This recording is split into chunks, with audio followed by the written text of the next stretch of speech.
Oke, kuliah pertama kita. Ini dia. Tolong ingetin saya ya. Kalau Anda dapat jelek, artinya yang salah saya. No stupid student by the teacher failed to teach. Artinya mahasiswa nggak ada yang bodoh kan sebenarnya ya. Orang belajar tuh pasti punya potensi untuk belajar. Pasti punya potensi. Anda keterima di Unpar, pasti potensi Anda udah bagus. Tapi kalau Anda nggak bisa juga, dua kemungkinan. Kemungkinan yang pertama, gurunya tidak pandai menjelaskannya. Ya. Kemudian kedua, Anda memang malas gitu ya. Sudah pandai, tapi Anda malas. Jadi bukan Anda bodoh, tapi Anda memang tidak berniat untuk belajar. Ini introductory. Introductory itu semacam pengantar apa yang akan kita lakukan selama satu kelas ini. Jadi, saya nanya dulu apa bedanya studio dengan metode perancangan. Supaya jelas apa yang Anda akan dapatkan. Anda akan dapat cara. Methods is cara. What kind of methods? Specific. Methods to design gitu ya. Jadi architectural, beda loh architectural sama seni rupa ya. Architectural design, tapi yang sifatnya architectural. Jadi apa langkah-langkahnya? Kalau saya di studio mau merancang, mau membuat bangunan, saya harus tahu langkahnya apa. Tapi kita tuh udah saking banyaknya sosial media, banyaknya seluruh apa yang diberitakan di sosial media, kita nggak pernah tahu yang mana yang benar atau yang salah gitu ya. Jadi boleh percaya nggak sama sosial media? Oke, kenapa? Tidak sepenuhnya itu apa? Beberapa informasi mungkin ada yang berguna tapi tidak sepenuhnya. Oke, as long as bermanfaat. Dan sekali lagi, apa yang harus kita lakukan kalau kita baca sosial media? Cek dulu benar apa salah, cek dulu benar apa salah, jangan langsung percaya ya. Sama omongan saya juga, kamu nggak boleh langsung percaya, cek dulu ya. Always look for the second opinion. Selalu, jangan enggak. Jadi, kita belajar tentang itu. Buat saya, belajar yang paling baik itu bukan saya ajarkan teori pada Anda. Karena kalau saya ajarkan teori, kecenderungannya Anda akan menghafal. Dan kalau hafalan Anda salah, Anda bilang, saya keliru. Gitu ya.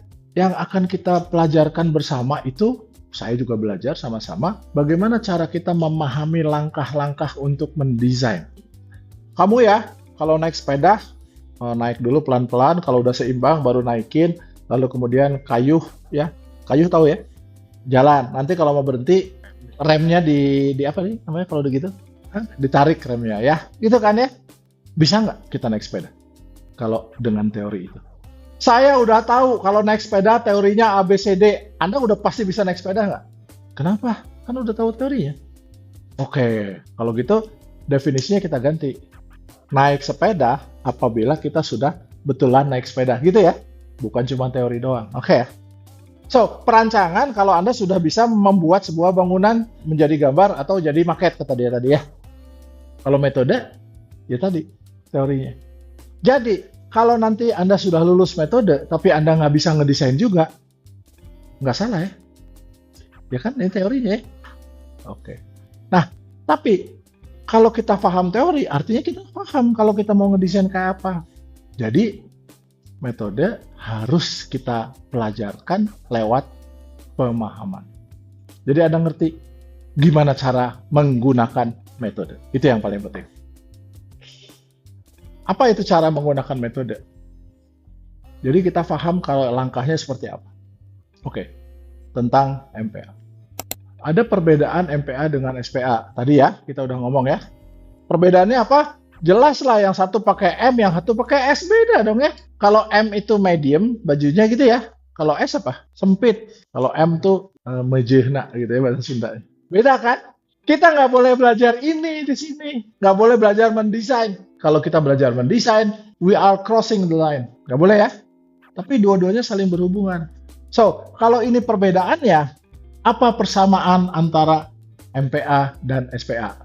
Bertujuan menghasilkan karya desain. Kalau dalam studio, kita menghasilkannya.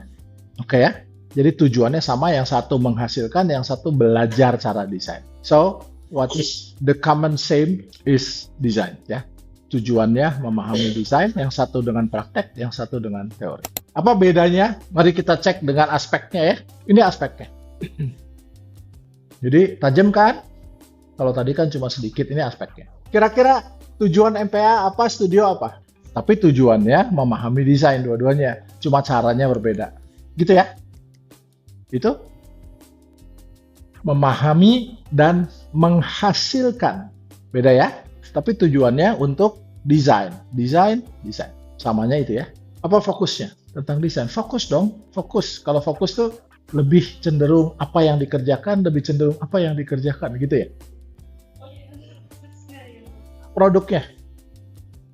Kalau MPA apa, kalau ini apa. Studio produknya desain, kalau MPA produknya cara berpikir. Gitu ya.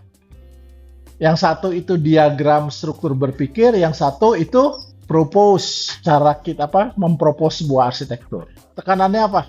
Tekanan maksudnya stressing ya, stressing point ya. Yang satu integrasi, menekankan pada penggabungan, yang satu menekankan pada konsistensi cara berpikir. Sekarang kita cerita kesalahannya. Ini paling sering. Paling sering salah kalau kita belajar MPA, paling sering salah kalau kita belajar di studio. Apa paling sering salah? Kalau salah itu cuma dua, terlalu atau kurang. Saya yang terlalunya ya, karena ceritain yang kurang. Terlalu teoretis sampai nggak jelas gitu cara berpikirnya. Yang satu terlalu intuisi doang, nggak jelas juga jadinya kenapa. Udah kuliahnya ini doang, hari ini selesai.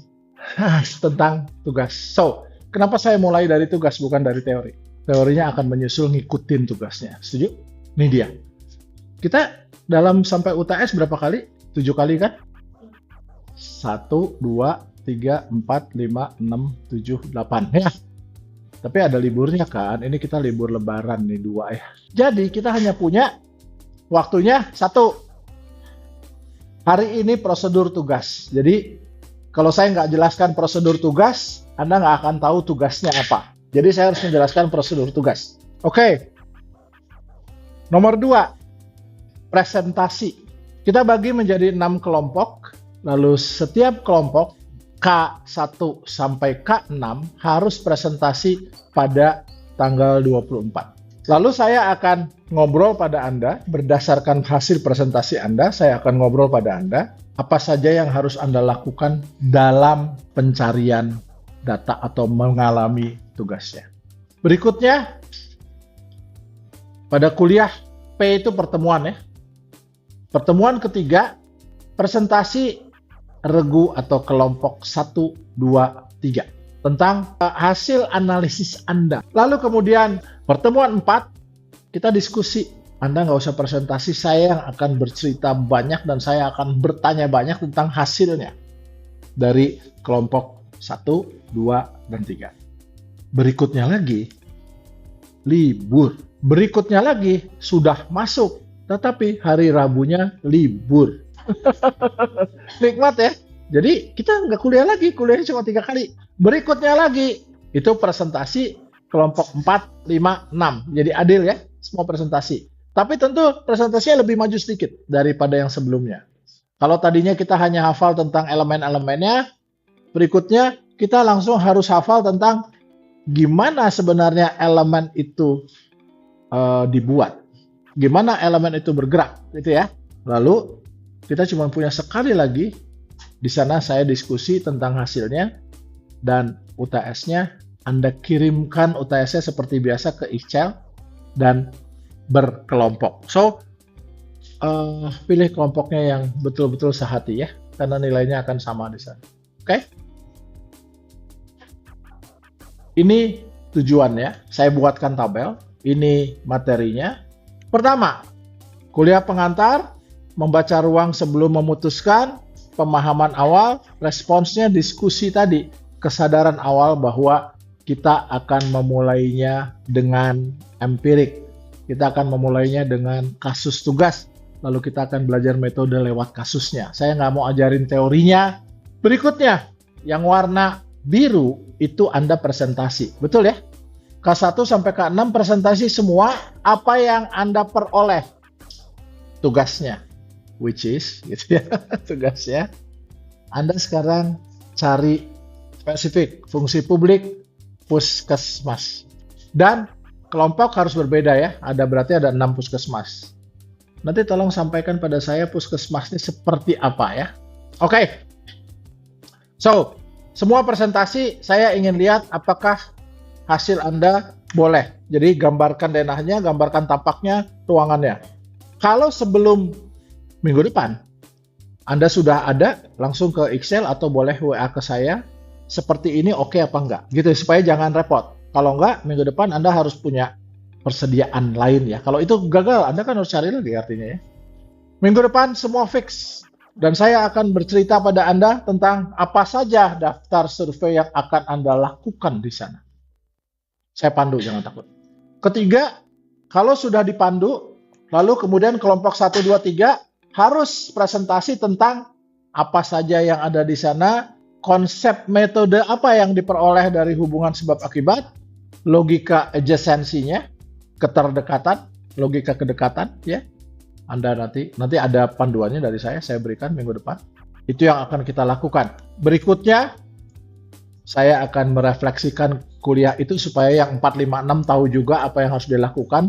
Tapi lifting the next levelnya. Kita akan masuk pada L3-nya. Itu libur, ya libur. Terus ini yang harus kita lakukan. Selesai kan? Jadi ini yang kita masukkan, nanti masukannya tergantung Excel yang akan menentukan waktunya kapan. UTS-nya tidak ada UTS ujian duduk gitu ya, nggak ada. UTS-nya berupa tugas yang harus dimasukkan berkelompok.